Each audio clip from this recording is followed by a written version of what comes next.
Welcome to Sleepy Dreamer in America, where history isn't loud, it whispers. Here we wander through the forgotten pages of the past, stories of presidents, inventors, dreamers, and mysteries that shaped the heart of America. So settle, close your eyes if you'd like, and let the quiet rhythm of these tales carry you somewhere peaceful, somewhere true. If you love stories that teach, calm, and remind you who we are, hit subscribe and drift through history with me. The Slave Who Became a Spy. The Courage of James Armistead Lafayette. Part 1. A Quiet Beginning. The Boy from New Kent County. The story begins, as many great ones do, not in a city or a battlefield, but in the hush of the Virginia countryside. In the year 1748, the world still belonged to the Empire, to powdered wigs and distant kings, and in the soft, damp fields of New Kent County, the sun rose each morning over rows of tobacco leaves glistening with dew. The air was thick with the smell of earth and smoke, and among the fields worked men and women whose names history seldom remembered. But one of them, quiet, watchful, and clever beyond his years, would one day alter the fate of a war. His name was James Armistead. No one could have known that the young boy who moved silently between rows of crops, listening more than speaking, would become one of the most important spies in the American Revolution. He had no family crest, no education in the European sense, no money, and no freedom. What he did have was something rarer, an observant mind, and the patience of a person who had learned to see without being seen. The mornings in New Kent County began with the crack of a whip or the distant call of a rooster. The plantation, where James lived, was owned by William Armistead, a man of modest wealth who, like many Virginians of the time, owned human beings as laborers. James was one of them. From a very young age, James learned the rhythm of plantation life, the clinking of iron pots, the shuffle of bare feet on packed dirt, the rustle of cornstalks in summer wind. He also learned the art of silence. To survive as an enslaved person was, in many ways, to listen, to know when to speak, when to disappear, when to remember things others forgot. He was not yet 20 when the first tremors of revolution began to ripple through the colonies. But even before talk of freedom reached the plantations, James had already begun to understand something profound. That knowledge, not force, was the truest power a person could wield. Imagine now, for a moment, that the night has fallen. The year is 1765. The candlelight flickers in the big house while outside fireflies hover above the fields. James stands by the stables, listening. He can hear snippets of conversation from inside. Men discussing taxes, rebellion, liberty. The words mean little yet, but their tone carries heat. "The crown cannot treat us like subjects," one of them says. "We are men of property." James almost smiles. Men of property, he thinks. The irony is thick. To the enslaved people who lived on the land, the debates of wealthy men about freedom felt like distant thunder. But thunder, even from afar, foretold a storm. The years pass. By the 1770s, Virginia hums with tension. Taverns echo with talk of resistance. Pamphlets flutter through the hands of literate men. Others pass the news by word of mouth, around fires, and market stalls. James, often sent on errands to nearby towns, begins to hear fragments of a new world forming. There are whispers that the British are growing harsh, that the colonists might rise. That freedom, a word used casually by white men, might soon mean something larger. He listens, he remembers, and quietly, he begins to hope. But hope was a dangerous thing. For most enslaved people, it was safer not to imagine freedom too vividly. The punishment for disobedience was harsh, and the path to liberty unclear. Yet James carried within him something like a secret compass, an inner calm, a belief that every life, no matter how small, might one day matter. By the time war broke out in 1775, James was nearly 30. The colonies were divided, neighbors, turning on neighbors. Virginia, with its plantations and loyalties to Britain, was torn between loyalty and rebellion. In the slave quarters, the news spread fast. The British had made an astonishing promise. Any enslaved person who joined their army against the colonists would be granted freedom. The offer struck like lightning. Thousands fled plantations, risking capture, punishment, or death for a chance at something they had never known: ownership of their own name. James did not run. Not yet. He watched, thought, waited. He saw how easily promises could be broken, how even noble words like liberty could be twisted by power. And so he decided that if freedom was to mean something, it had to be earned through courage, not just claimed through chaos. The year turned to 1781, the war raging, the future uncertain. The British occupied much of Virginia, but in the midst of smoke and confusion, another kind of army marched, one led by a young French general whose heart burned with idealism, Marquis de Lafayette. James had heard his name spoken with awe and curiosity. The Frenchman, not yet 30, had left behind wealth and title to fight for an idea: liberty. When the Virginia Assembly finally permitted enslaved men to serve with their master's consent, James went to William Armistead and made a request that shocked him. He wanted to serve the Continental Army. Why, the master must have wondered. What could drive a man, enslaved since birth, to risk his life for the same country that had chained him? Perhaps even James could not have answered fully. But deep down, he understood that freedom, true freedom, had to begin somewhere, and so one misty morning, James Armistead left the only world he had ever known. He joined the American camp as a volunteer, not yet knowing that his path would take him into the very heart of the enemy's power, and that his quiet eyes would soon hold the secrets that could end a war. The first days in the Continental camp were unlike anything James had seen. Tents scattered across muddy fields, soldiers mending uniforms, laughter mixing with the scent of gunpowder. Among the men, James moved quietly, offering to help, cooking, cleaning, observing. He listened to everything: who commanded whom, what supplies were short, which routes the army would take. It was in this restless camp that fate placed him before Lafayette, a man with the energy of youth and the patience of a scholar. The French general saw in James something others overlooked: intelligence, calm, and a natural gift for observation. Lafayette, who despised slavery and saw it as a stain on the cause of liberty, spoke to James with respect. He did not see a servant. He saw an ally, and in the flicker of that recognition, a partnership was born, one that would change both their lives. That night, as the campfires dimmed and the stars spread across the Virginia sky, James lay awake. The air smelled of pine and smoke, and far off, the faint cry of a whippoorwill echoed through the hills. He thought of the fields of New Kent County, of his mother's voice, soft, almost like wind. He thought of the word freedom no longer as a dream, but as a direction, a road that led through danger, deception, and courage. Tomorrow he would begin his new role, one no enslaved man had ever taken before. Not a soldier with a musket, but a spy with a mind as sharp as silence itself. And in that moment, as dawn approached, James Armistead understood the paradox of his life. To win freedom for himself, he would first have to disappear into the very heart of bondage, to pretend again, to serve again, but this time for a greater cause. The crickets hushed, the fire died, and the quiet boy from New Kent County, unnoticed by the world, prepared to change the course of history. Part 2. A country divided, the call of revolution. The war was no longer an echo on the horizon. By the time 1781 arrived, the fields of Virginia no longer belonged to farmers or planters. They belonged to armies. The British, the Americans, the Loyalists, the enslaved, all moved across the same landscape, each carrying their own version of freedom. For James Armistead, it was a world that shimmered between chaos and opportunity. He had traded the stillness of the plantation for the noise of war, and yet, somehow he carried that stillness with him.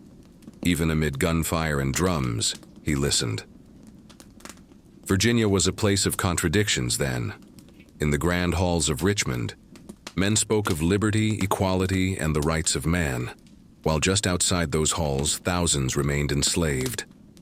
The words freedom and chains coexisted uneasily, like two notes in a dissonant song. The British had made their promise clear. Any enslaved man who joined them would earn his freedom. The Americans, however, had been slower. Their revolution was political, not yet moral, and so in every tavern and cabin, people debated which side was truly fighting for liberty.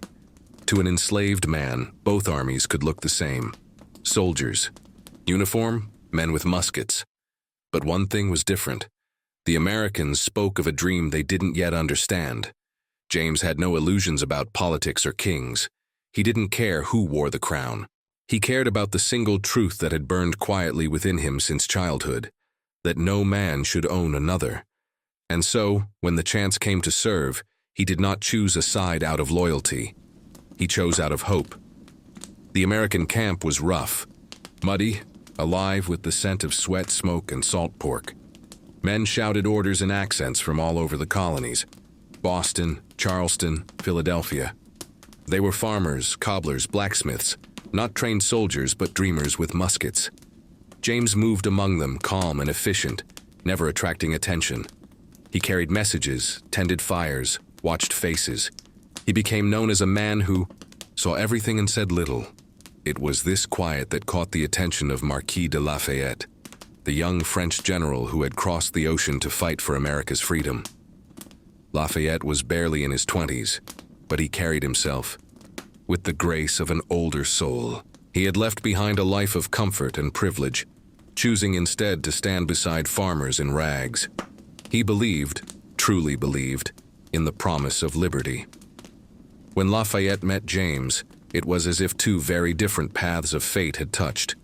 For a moment, the nobleman and the enslaved man, both far from home, both fighting for a world that didn't yet exist. One evening, as the light faded over the York River, Lafayette walked through the camp. He stopped near the fire where James was mending a torn coat. "You are Armistead, yes?" he asked in his soft French accent. James nodded, setting down the fabric. Lafayette studied him for a moment. "You are quiet," he said. "A rare quality in war." James gave a small smile. "Sometimes quiet tells you more than noise, sir." The general's eyes lit with interest. "I like that," he said. "Quiet is a weapon too, no?" That was how it began. A conversation under the stars. Two men from opposite worlds recognizing something in each other. Lafayette, unlike many commanders, saw beyond James's status. He noticed the precision in his speech, the patience in his eyes. He saw a man who could move unseen, who could listen and remember. And so an idea began to form. Dangerous, perhaps impossible, but necessary. The war in Virginia had reached a delicate point. The British General Lord Cornwallis was tightening his control, and the Americans were desperate for information. They needed to know troop movements, supply routes, weaknesses, details only a man inside the British camp could learn. But who could enter such a place unnoticed? Who could move freely among soldiers and servants, slipping between worlds unseen? The answer, Lafayette realized, was standing before him. James listened quietly as the plan was explained. He would pretend to be a runaway slave seeking refuge with the British. They would accept him easily. Hundreds of others had already done the same. Once inside, he would gather intelligence and feed it back to Lafayette. If caught, he would be executed without trial. If he succeeded, he might change the course of the war. It was an impossible mission. And yet James agreed, not out of obedience but out of purpose. He would risk his life not just for a country, but for an idea of freedom greater than any flag. The night before he left, James sat by the river, the moon glinting off the water, like silver dust. He could hear the faint laughter of soldiers, the rustle of trees, the steady breathing of horses in the distance. He thought of New Kent County, of the familiar rows of corn, the smell of rain on the soil. He thought of the faces he'd left behind, still bound in chains, and he wondered if any of them would ever know what he was about to do. The water shimmered as if it carried whispers of the future, a future built by men whose names would not be written in marble. He whispered softly to himself, "Let them think I am nothing.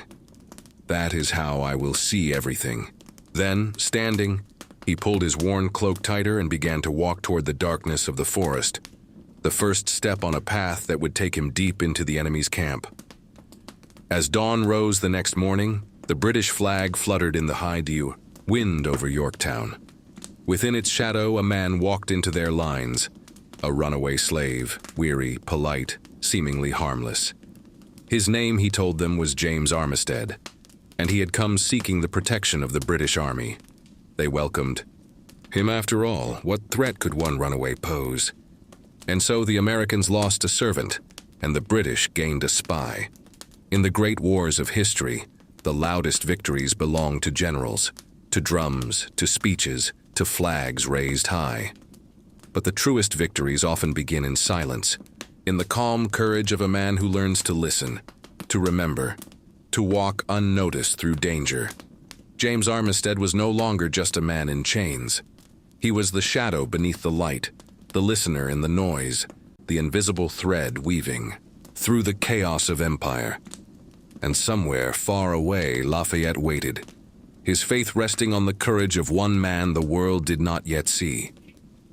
Part 3. The Making of a Spy, The Shadow Under Lafayette. The forest was still that morning. A pale mist hung low over the Virginia fields, curling around the trees like smoke from an invisible fire. The war, though distant in sound, was everywhere in feeling, in the way the birds startled at every crack of wood, in the heavy quiet that follows when men wait for fate to move. And into that silence walked a man no one noticed, a man who had chosen to vanish in plain sight. James Armistead had crossed into the British lines under the pretense of loyalty, and from the moment his feet touched their camp soil, his double life began. The British camp was a world of rigid order and confident arrogance. Red-coated soldiers moved with precision. Drums kept time. Officers barked orders in clipped English tones. And through the smoke of campfires, the Union Jack waved above tents lined in perfect rows. To James, it was another plantation, only larger, louder, and armed. He understood his role instantly. To the British, he was a runaway, a man seeking safety from American rebellion. To Lafayette, he was a spy, a thread of invisible ink on the parchment of history. He became a servant, in Cornwallis's camp, carrying food, cleaning quarters, hauling supplies. 1,000 small tasks, each one a perfect opportunity to listen. James discovered early on that servants heard everything. Officers spoke freely around them, barely acknowledging their presence. They planned movements, argued over supplies, cursed. The weather, all within earshot of the man refilling their cups. At night, James would lie in his tent, eyes open, piecing together conversations from the day, routes, schedules, troop numbers. He learned to remember everything in order, every word, every name. Then, when he could, he slipped away under cover of darkness, meeting couriers who carried his intelligence to Lafayette. His reports were brief, exact, and quietly brilliant. He noted the layout of camps, supply depots, artillery positions, even the moods of generals. Within weeks, Lafayette's strategies began to shift with uncanny precision. The Frenchman's army seemed to know where Cornwallis would strike before he did. And so, the man the British thought invisible had become their most dangerous enemy. One evening, as the sun dipped behind the trees, James found himself in Cornwallis's main tent. The general, tall and imperious, leaned over a map lit by candlelight.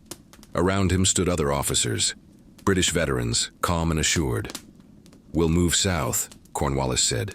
"Trap Lafayette between the James River and our reinforcements. We'll crush this French pup once and for all." The officers murmured agreement. James stood by the table holding a tray of wine. His face was expressionless. His eyes, however, traced every line of that map, every marked fort, every river bend, every route of march. When Cornwallis looked up, he saw only a servant waiting silently for orders. That night, Under the sliver of a moon, James slipped into the forest and delivered the message that would change everything. Lafayette, acting swiftly, withdrew his forces north before Cornwallis could trap him. It was a narrow escape and a turning point. Days later, Lafayette wrote in his journal, "Our intelligence has proven most exact. The enemy's design has failed. The source of this knowledge, my faithful Armistead, serves with courage and cunning that belie his condition." Those words, though written in private, carried deep meaning. For Lafayette, James was not property, not a tool, but a man, a comrade in arms. In the British camp, meanwhile, James continued his masquerade. He listened to gossip among soldiers, to idle talk between guards. He befriended another enslaved, man who worked as a courier for the British, a man named William, who did not know James's true purpose. Together they carried messages between Cornwallis's officers. James learned that the British were waiting for reinforcements from Benedict Arnold, the infamous American traitor who had joined the crown. If those forces united, the war might be lost. And so, James began another dangerous task: to feed Cornwallis false information. He told British officers that Lafayette's army was much weaker than it was, that Washington's forces were scattered and slow to move. The lies, carried by James's steady voice, wove themselves into British confidence like threads of gold. Beautiful, but fragile. Cornwallis believed him. He sent messages to London declaring the American army near collapse, that victory was close. While he boasted, Washington and Lafayette quietly closed in. Sometimes, in the stillness of night, James would sit by the campfire and wonder how much of himself was left behind in this act. To the British, he was a loyal servant. To the Americans, he was a ghost, unseen, unnamed, indispensable. Freedom, he realized, was not a simple door to walk through. It was a shadow, always near, always just beyond reach. Yet he took comfort in small things. The sound of the wind through trees, the warmth of the fire, the idea that somewhere Lafayette trusted him without question. In a world built on deception, that trust was pure gold. One morning, as the camp stirred awake, Cornwallis called for him personally. "Armistead," he said, "you'll carry this dispatch to Benedict Arnold in Portsmouth." James bowed his head. "Yes, my lord." The general handed him a sealed letter. "See that it reaches him quickly, and Armistead. Not a word of this to anyone." James nodded, took the letter, and departed. But before reaching Portsmouth, he diverted. The letter never reached Arnold. Instead, its contents were copied by Lafayette's men and then quietly returned, so Cornwallis would never suspect. The information within, British troop locations and intended reinforcements, allowed the Americans to prepare for the coming siege of Yorktown. Once again, the man with no rank, no freedom, had altered the destiny of empires. By the late summer of 1781, the air in Virginia felt charged, as if the land itself knew something was about to end. The rivers glowed under long sunsets, the roads filled with weary men. James continued his double life, but the pressure grew. He had been inside the British camp for months. Any misstep could reveal him. The weight of deception pressed heavy on his mind, but each night he reminded himself, if this succeeds, not just one man might be free, an entire nation might rise from it. That thought alone kept his resolve sharp. Then came the message from Lafayette. "The time has come.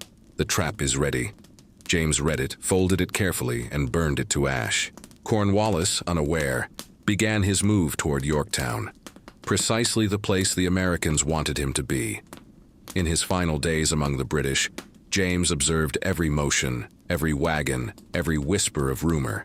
He memorized it all. And when he finally slipped away under a moonless sky to return to Lafayette, he carried with him the intelligence that would guide Washington and Lafayette to victory. History will remember generals, treaties, and battles.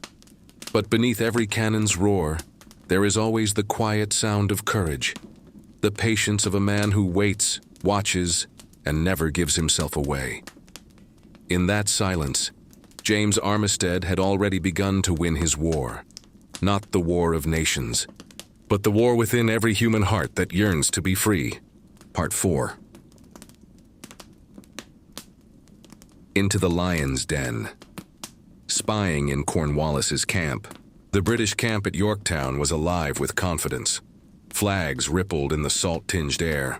Horses whinnied in the fields, and the metallic rhythm of drills echoed from dawn till dusk. To anyone watching from afar, it looked like victory. But among those tents, between the sound of boots and muskets, moved a quiet figure with eyes that missed nothing.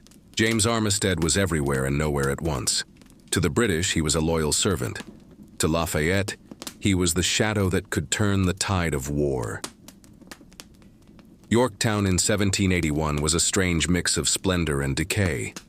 The British officers dined under canvas awnings, drinking imported wine and speaking of London ballrooms. Yet their soldiers slept in damp trenches, their uniforms fraying, their food running low. James saw both worlds, the arrogance above and the exhaustion below. He carried messages, polished boots, refilled cups, all the while absorbing everything. Every map he glimpsed, every rumor overheard, every movement of troops. He remembered it like scripture. To survive as a spy, one must become invisible. And James, a man trained all his life to exist in the background, knew how to vanish while standing in plain sight. At night, when the campfires dimmed and the guards grew lazy, he would slip away. Through the tall grass and quiet woods, he traveled to Lafayette's scouts waiting miles away.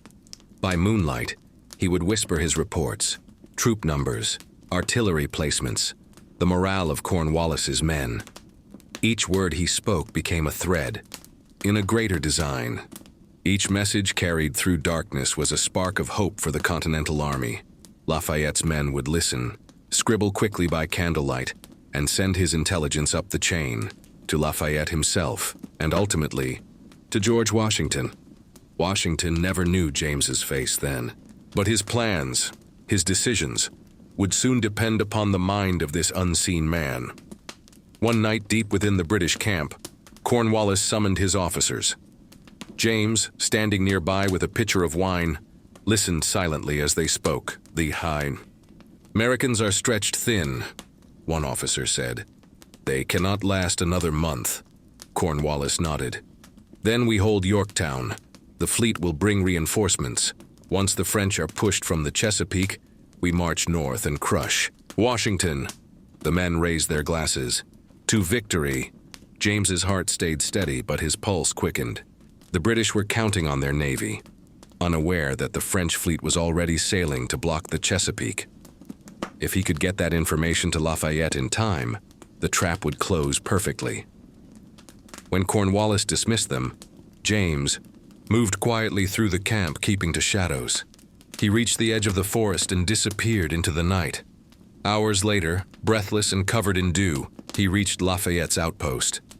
The British plan to hold Yorktown, he said, softly. They expect ships. They believe victory is near. Lafayette listened carefully, eyes narrowing. Then we must make sure those ships never reach them, he said. He sent a rider to Washington immediately. And within days, the French fleet, under Admiral de Grasse, closed off the bay, trapping Cornwallis's army between river and sea. Yorktown, once a fortress, had become a cage. Back in the British camp, tension began to show. The soldiers grew restless. Supplies dwindled. Rain turned the dirt roads to rivers of mud. James continued his work, calm amid the unraveling order. He heard officers whisper about the missing ships, about Lafayette's strange foresight. Some began to suspect a spy among them. And yet, none looked twice at the quiet servant who never spoke unless spoken to. There was one moment, though. One night that nearly ended everything. A British messenger returned from the field, wounded and angry. He stormed into camp, throwing his cloak down. "There's a traitor among the servants," he shouted. "Someone's leaking roots to the rebels." Cornwallis demanded an investigation. The guards questioned the enslaved men in camp, one by one, under torchlight. When it was James's turn, he stood calm before them. The officer eyed him. "You've been here how long?" "Since Yorktown, sir," James replied quietly. "I serve General Cornwallis's table." "Do you leave camp?" "Only when ordered, sir." The officer stared for a long moment, then waved him off. "Go." James bowed, turned, and walked away. His face was still, his steps measured, but inside, his heart pounded like a drum. That night, he didn't dare slip away to meet Lafayette's scouts.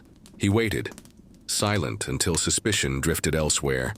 Only when the danger passed did he resume his secret missions. Weeks passed. The air grew heavier with the scent of gunpowder and desperation. The British no longer sang at night. Their drums sounded hollow, their laughter forced. James noticed the change. He could see it in Cornwallis's face. The once proud general pacing, muttering, sleepless. He heard officers whisper about surrender, about escape. Each day, James carried his reports out under the cover of routine. He was their servant by day, Lafayette's eyes by night. One late evening, Cornwallis called his inner circle together for what would be their last council. James stood in the corner, pouring wine into silver cups. Cornwallis spoke with grim resolve. "The French fleet blocks the bay. Washington and Lafayette close from the north. We are trapped." Silence, then a murmur of disbelief. "How could they have known our positions so precisely?" one officer demanded. No one answered, but James felt the weight of the room press on him. He stepped back slowly, bowing as he exited. Outside, the night air was thick and wet with mist. Somewhere in the distance, cannon fire rumbled, faint but growing closer. That night, he made his final journey through the woods. Through branches and brambles, over the dark earth slick with rain, he moved swiftly, silently. When he reached Lafayette's outpost, the general himself awaited him. James handed him the last of his reports.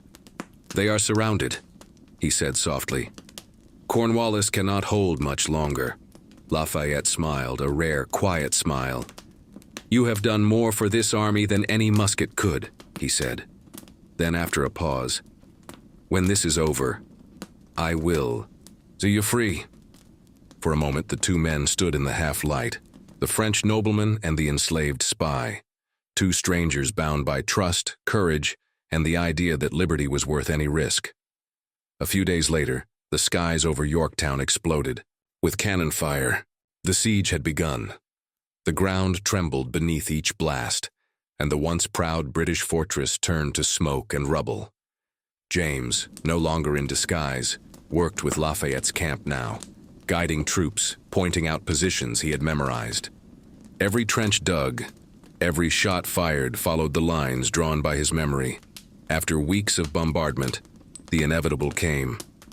On October 19, 1781, Cornwallis surrendered. The war, for all practical purposes, was over. Among the cheering soldiers, James stood quietly. He didn't shout or wave his arms. He simply looked toward the horizon, toward the fields of New Kent County where his story began. He had done it. He had helped free a nation, though his own chains still remained. And as the sun set on Yorktown, painting the smoke and sky in gold, one truth hung in the air: that sometimes the bravest battles are fought not with muskets and flags, but in silence, in patience, and in the unseen courage of a man who dares to dream of freedom. Part 5. The Turning Tide. Yorktown and the Secret Victory. The morning of October 19, 1781, began with mist. A low fog settled over the fields outside Yorktown, softening the sharp outlines of broken earth and splintered trees. The thunder of cannons had quieted. Even the birds had returned, cautiously, testing the silence. For weeks, that silence had been impossible. Every dawn had brought fire and smoke, the American and French guns pounding the British defenses into dust. Now, the war's loudest battle had ended in quiet surrender, and standing amid the aftermath was James Armistead, a man who had fought a war not with bullets, but with whispers. In the American camp, soldiers cheered, shouted, and sang. They waved hats and muskets, embraced one another, their joy raw and uncontained. But James stood apart. He had seen both sides of this battlefield: the arrogance of Cornwallis's officers, the exhaustion of their soldiers, the determination of the men who fought under Lafayette. Victory, he realized, never looked like glory. It looked like tired faces, torn boots, empty canteens, and letters written home in trembling hands. And yet, beneath the exhaustion, there was something pure, a quiet sense that the world had shifted. Cornwallis did not appear at the surrender ceremony himself. Whether out of shame or pride, he sent his deputy instead. But George Washington, Lafayette, and the French officers were there, their uniforms immaculate, their expressions grave. James watched from a distance, blending into the background as always. He saw the red-coated soldiers march forward, their drums beating a slow, solemn rhythm. They laid down their arms in long rows, muskets gleaming in the pale sunlight. To the world, it was a military formality. To James, it was something deeper. A moment when the empire that had enslaved millions bent its knee to the idea of freedom. He wondered, though, if freedom would ever truly reach men like him. Later that afternoon, Lafayette sent for him. The French general stood by a makeshift table, studying a map that no longer mattered. When James entered, Lafayette looked up, smiling faintly. "It is done," he said softly. "Cornwallis has surrendered." James nodded, silent. Lafayette stepped closer. "You understand what you have done, yes?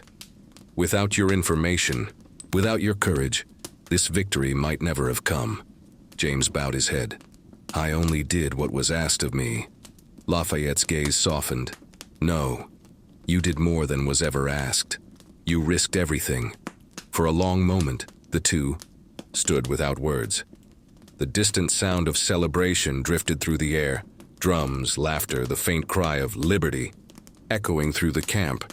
Then Lafayette said the words James had not dared to hope for. "When I return to France, I will write to your legislature. You have earned your freedom, and I will see that you receive it." That night, as the fires dimmed and soldiers slept in peace for the first time in months, James sat alone beneath the stars. The sky above Yorktown was endless, alive with quiet light. He thought of how far he had come, from the fields of New Kent County to the heart of a revolution. He remembered every moment of danger, the torchlight interrogations, the cold nights in the woods, the weight of secrets carried like stones in his chest. He had served both sides, not out of deceit but out of a deep, patient belief in something greater than himself. He had seen cruelty and kindness, arrogance and grace, woven together in the fabric of war. And now, as the world began to change, he wondered where he fit within it. The war would continue for 2 more years before peace was formalized, but Yorktown was its turning point, the moment when the dream of American independence became real. Lafayette, true to his word, began to prepare his letter. He would testify to the courage and loyalty of the man who had risked everything in the service of freedom. But James's freedom would not come easily. In Virginia, laws still bound enslaved men to their masters, no matter what service they had rendered.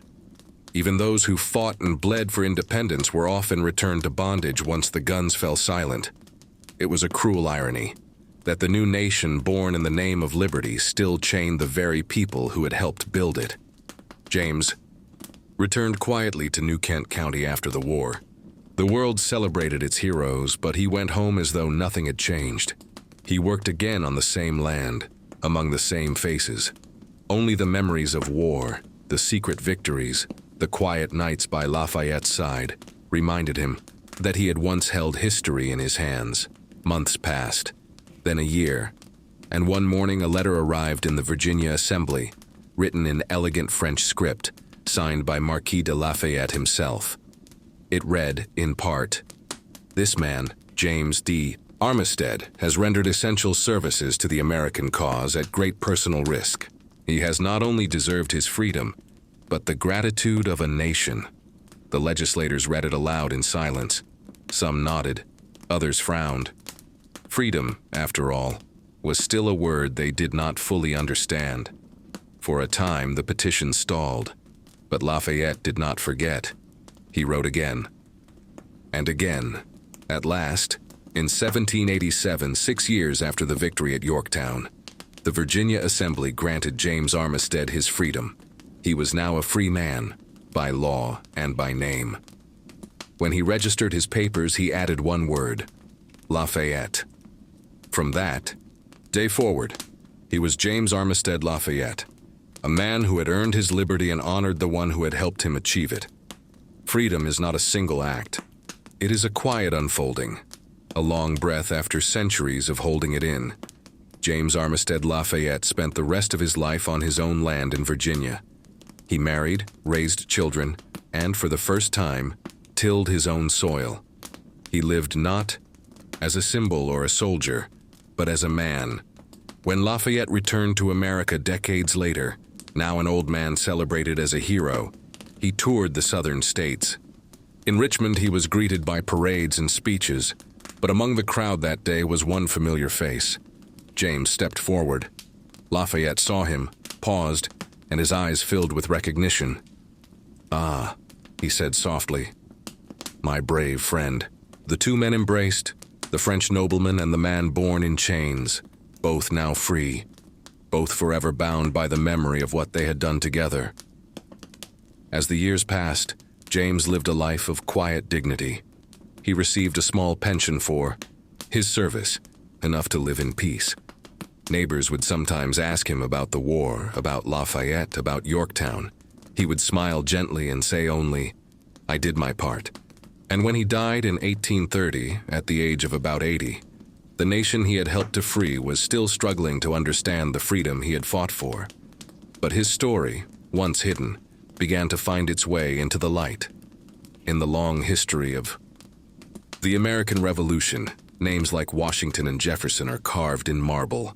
But in the quiet corners of that same story live men like James Armistead Lafayette, men whose courage was silent, whose victories were unseen, but whose actions shaped the destiny of a nation. His story reminds us that freedom is not given by kings or governments. It is claimed through courage, sacrifice, and the enduring belief that even the smallest voice can change the course of history. Part 6. Freedom and Forgotten Legacy. The life after war. The war was over, but peace, true peace, does not arrive with the sound of drums. It arrives quietly, slowly, like dawn creeping over a tired land. For James Armistead Lafayette, freedom was not a moment of celebration. It was a strange stillness, a silence that felt both miraculous and uncertain. He had lived all his life within boundaries drawn by others. Now, suddenly, those boundaries were gone, and what remained was open sky. He returned to New Kent, County Virginia, the same soil where he had once toiled in bondage, the same woods where he had dreamed of liberty while others slept. The land looked unchanged, the gentle slopes, the scent of pine, the fields whispering in the breeze. But for James, it was all different now. He was not a possession. He was a man. With the modest payment and gratitude he received for his service, he bought a small piece of land, his land, a simple cabin surrounded by rows of corn and tobacco. Every seed he planted, every fence he built was an act of quiet defiance against a world that had once said he owned nothing and could never own himself. He married a woman named Luce, whose laughter, neighbors said, could make even the sternest man smile. They built a life together, humble, steady, and content. James was known in the county as a man of integrity, calm in speech, careful in thought. He rarely spoke of the war, but when he did, it was never about heroics or battles. He spoke instead of Lafayette, of a man who had seen him not as property, but as equal. A man who had kept his word. Sometimes in the evenings, James would sit on his porch as the sun sank behind the trees. He would watch the sky shift through gold and violet, the same way it had over Yorktown years before, and he would think of how strange it was that history had turned on moments of quiet trust between two unlikely friends. But not all stories of freedom are simple. Even as James lived as a free man, his neighbors and the nation remained deeply divided. Across the South, slavery continued to grow, feeding on the cotton and tobacco that made men rich. Freedom, it seemed, had been claimed for some, but denied to many more. James saw this with quiet sorrow. He did not speak often about it, but those who knew him said there was a weight behind his eyes, a knowing that liberty, though beautiful, was still unfinished. In 1824, nearly 40 years after Yorktown, a rumor spread through Virginia. The Marquis de Lafayette was returning to America. He was old now, gray-haired, beloved, the hero of two worlds. He came as a guest of honor to tour the young nation he had helped create. When the news reached New Kent County, James Armistead Lafayette smiled. He told his wife, "I should like to see him again before I die." That summer, Lafayette's carriage rolled into Richmond to a thunder of celebration. Crowds lined the streets, flags waved, church bells rang out. Among them stood James, a man in simple clothes, his hands calloused, his heart steady. When Lafayette stepped out of his carriage, the noise of the crowd seemed to fade for a moment. The two men saw each other across the square. Lafayette's eyes widened. He pushed through the crowd, and when they met, he embraced James as an old friend. "Ah," he said softly, voice trembling with memory. "My brave Armistead. You kept your promise. You lived free." James smiled, tears glistening in his eyes. "And you kept yours, my general." For those watching, it was a strange sight. The French aristocrat and the black farmer standing together in quiet affection, their hands clasped, their shared history unspoken but unmistakable. In that moment, the crowd fell silent. It was as though time itself paused, acknowledging the weight of what had passed between these two men, a bond that had transcended race, status, and centuries. Lafayette turned to those around him and said, "This man rendered the most essential service at Yorktown. He is a hero." The people cheered, but James simply bowed his head. He was never one for glory. That night, after Lafayette's carriage had vanished down the road, James returned home under a sky thick with stars. He sat again on his porch, listening to the hum of crickets, and whispered into the warm air, "Free at last." The final years of his life were gentle. He farmed, prayed, and tended to his family. He watched his children and grandchildren grow up free, something he could never have imagined in his youth. Yet, he knew the world was still imperfect. Freedom, he once said, is like tending a field. It must be watched, worked, and kept alive, or it grows wild again.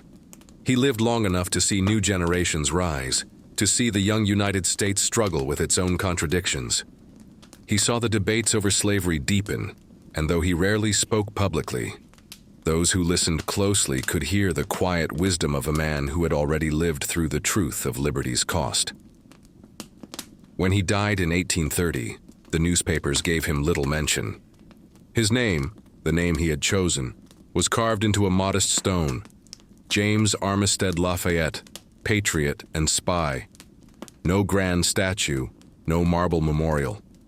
Just the quiet dignity of a man who had lived with purpose, who had risked everything not for fame, but for the right to live free and unseen.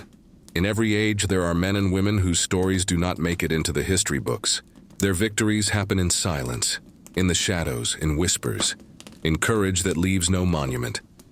James Armistead Lafayette was one of them. His life reminds us that history is not only made by the powerful, but also by the invisible, by those who, with patience and courage, turn the tide without ever seeking credit.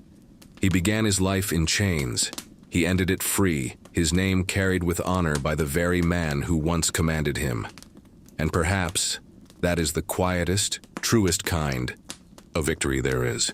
Part 7. Echoes through time. Memory, legacy, and the long shadow of freedom. The years after James Armistead Lafayette's death drifted by quietly, like mist over a forgotten field. His name, once spoken by generals and legislators, slowly faded from memory. The new century brought new wars, new leaders, new ambitions, and with them, the old stories began to slip away. History has a strange habit. It remembers the loudest voices and forgets the quietest courage. And so, the man who had once shaped the fate of Yorktown was buried beneath time itself. For nearly 100 years, his name was a whisper. His grave, unmarked by grandeur, stood beneath the same Virginia sky that had watched him labor, fight, and live free. The seasons came and went. The wheat grew tall, the forests deepened, and the nation he helped to create moved restlessly toward its next reckoning. By the mid-1800s, America stood again on the edge of war, a war that would decide once and for all the question that men like James had already answered with their lives. The Civil War tore through the same soil James had farmed, dividing families, towns, and the very idea of the United States. Freedom, that delicate promise he had risked everything for, was once again on trial. And though he was long gone, James's story lingered unseen in the hearts of those who still believed in that quiet, stubborn dream. Somewhere, a young black soldier marching under the Union flag might have heard tales of a man who had spied for Washington, who had earned his freedom through courage, who had once turned the tide at Yorktown. And perhaps in the cold of night, that soldier would think of him, not as legend, but as proof that one man's faith could outlast an empire. After the Civil War ended, when the chains of slavery were finally broken across the land, the name James Armistead Lafayette began to resurface. Historians unearthed his story from old letters, Lafayette's petitions, Virginia's records, Washington's correspondence. Bit by bit, the outline of his life emerged again, like an image clearing through fog. In schools and small-town lectures, teachers spoke of a slave who became a spy, a man whose intelligence helped win the revolution. But still, the details were hazy. Some doubted he ever existed. Others confused his name, his deeds, his legacy. That, too, is how history works. The stories of the powerful stay polished and whole, while the stories of the humble crack and fade with time. Yet some stories refuse to die. They live in silence, waiting for someone to listen. In the early 1900s, a group of black educators in Virginia began researching local heroes. Among their discoveries was James's name, and the realization that he had never received the recognition he deserved.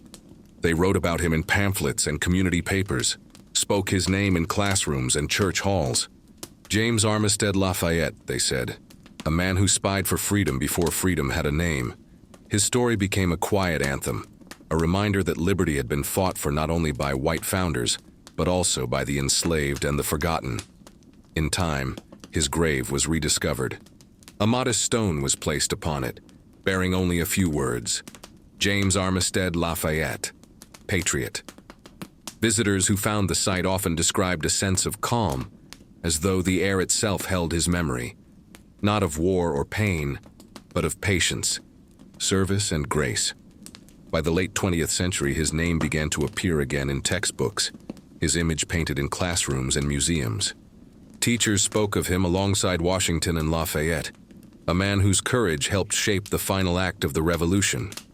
In Yorktown, a bronze statue was erected, James Armistead Lafayette standing tall, a document in one hand, his gaze turned toward the horizon.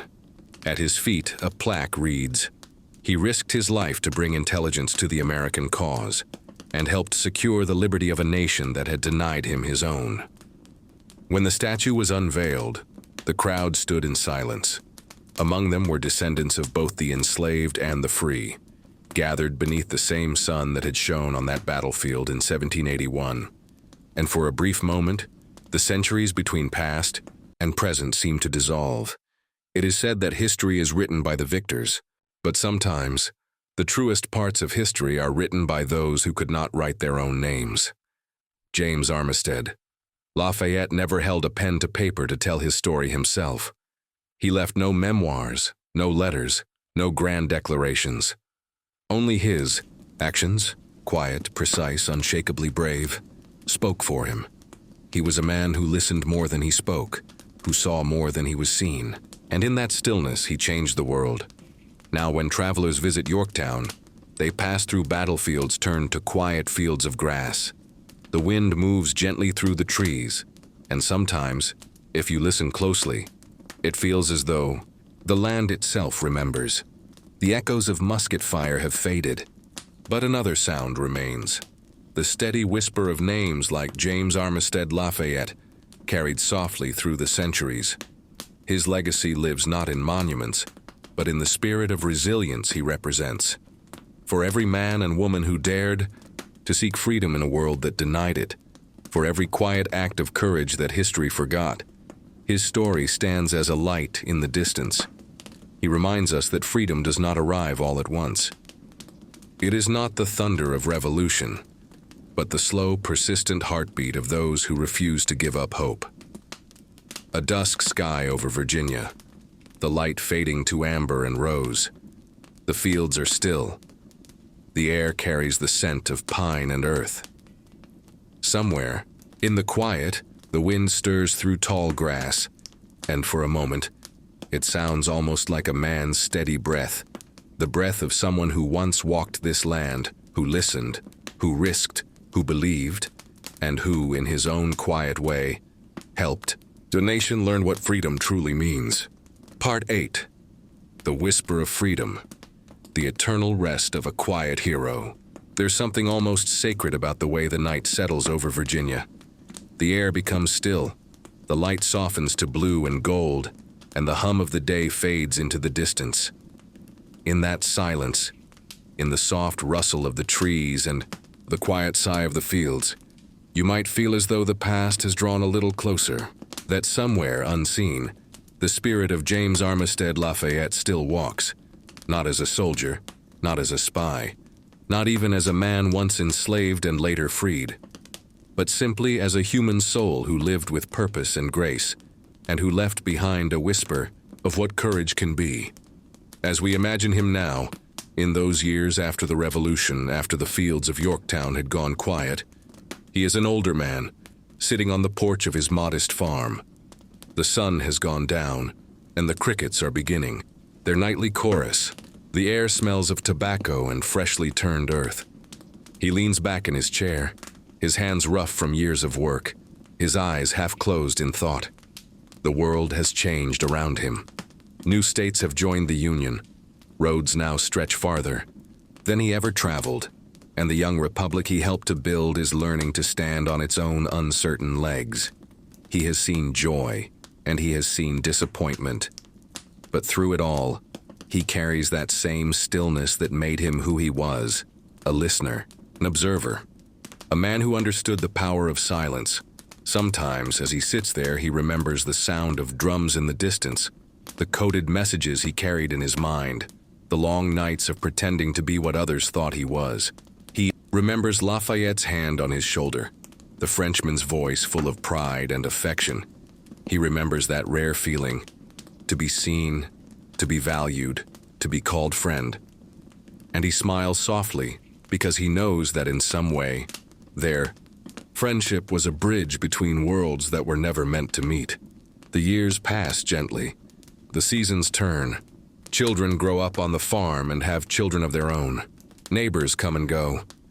And in the quiet rhythm of his life, James begins to fade from the noise of history. But maybe that's the way he would have wanted it. He had never sought fame or fortune. All he had ever wanted was freedom. Not the idea of it, but the feeling of it. The simple kind. To wake when he wished, to walk where he pleased, to watch the sunrise and know that no one owned that view but him.